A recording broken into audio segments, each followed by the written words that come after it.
मुन्ना भाई और सर्किट ये दो सबसे प्यारे और बदमाश कैरेक्टर्स में से एक है जिन्हें डायरेक्टर राजकुमार हिरानी ने बनाया था। और जब भी ऑडियंस इस मूवी को देखती है ना तो उनके मन में यही ख्याल आता है कि मुन्ना भाई एमबीबीएस में संजय दत्त और अरशद वारसी से बेहतर इस भूमिका को कोई निभा ही नहीं सकता था।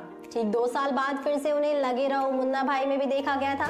उन्होंने न केवल हमें इसमें एंटरटेन किया था बल्कि हमें कई ऐसे मैसेजेस भी दिए थे जो असल जिंदगी में कहीं ना कहीं काम आ ही जाते हैं। और अब हम इसके तीसरे पार्ट का बेसब्री से इंतजार भी कर रहे हैं। लोगों को उम्मीद है कि मेकर्स बहुत जल्द ही मूवी से रिलेटेड कुछ अनाउंसमेंट कर सकते हैं, लेकिन मूवी कब तक आएगी ये अभी तक नहीं बताया गया है। पर दोस्तों साल के आखिरी तक मेकर्स कुछ बड़ा अनाउंस जरूर कर सकते हैं। जहाँ पहले फिल्म मेडिकल साइंस और बाप बेटे के बॉन्ड पर बेस्ड थी, तो वहीं लगे रहो मुन्ना भाई गांधी जी के विचार और गांधीगिरी पर बेस्ड थी। मूवी देखते वक्त शायद ही आपने नोटिस किया होगा, लेकिन कुछ लोगों ने इस मूवी में कई ऐसे मिस्टेक्स और फैक्ट्स ढूंढे थे जो हमें नहीं दिख पाए थे। साल 2003 में रिलीज हुई राजकुमार हिरानी की फिल्म मुन्ना भाई एमबीबीएस आज भी उतनी ही पसंद की जाती है। लेकिन दोस्तों इस बात से इनकार नहीं किया जा सकता कि अरशद वारसी का सर्किट वाला कैरेक्टर सबका पसंदीदा कैरेक्टर था।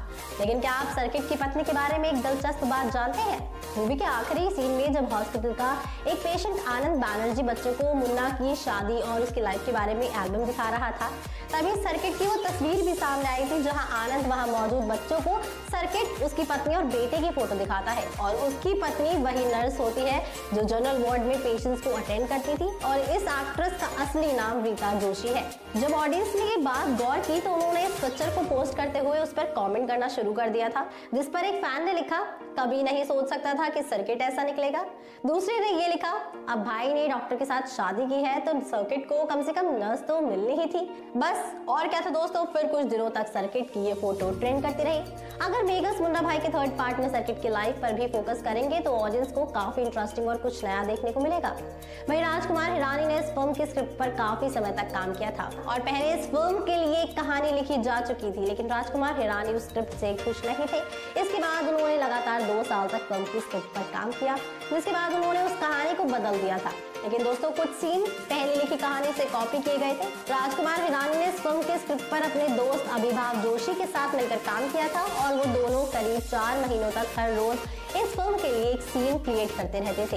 राजकुमार हिरानी हर रोज घर से बाहर निकलते थे सीन को इंटरेस्टिंग बनाने के लिए, और जब तक कोई सीन बना ना ले वो घर वापस नहीं लौटते थे। दोस्तों एक इंटरव्यू में राजकुमार हिरानी ने बताया था कि इस फिल्म का पहला हिस्सा बेहद सक्सेसफुल था, इसलिए उनके ऊपर इस फिल्म को लेकर और भी ज्यादा दबाव था। इस वजह से ही उन्हें स्क्रिप्ट फाइनल करने में काफी वक्त लग रहा था। और जब फिल्म बनी और लोगों ने अपना रिएक्शन दिए तब जाकर राजकुमार हिरानी ने चैन की सांस ली थी। राजकुमार हिरानी हमेशा फिल्म के सेट पर ये कहा करते थे कि चाहे जो हो जाए बस फिल्म अच्छी बननी चाहिए, जो लोगों को खुद से कनेक्ट कर सके और एक मैसेज दे सके, ताकि लोगों को उस मैसेज से और उस फिल्म से कुछ सीखने को मिले। और दोस्तों इन्हीं सबको ध्यान में रखते हुए मेकर्स को इसके थर्ड पार्ट पर काम करना होगा, ताकि ये मूवी भी मुन्ना भाई के पिछले दोनों पार्ट्स को टक्कर दे सके। तो दोस्तों ये थे कुछ इंटरेस्टिंग फैक्ट्स मुन्ना भाई सीरीज से रिलेटेड। आपको ये वीडियो कैसी लगी है हमें कॉमेंट सेक्शन में जरूर बताइएगा। इसी के साथ मैं अनुष्का त्यागी लेती हूँ आपसे इजाजत। बने रहिए और देखते रहिए बॉलीग्राफ स्टूडियोज को। हमारे आज के राइटर हैं चंदन।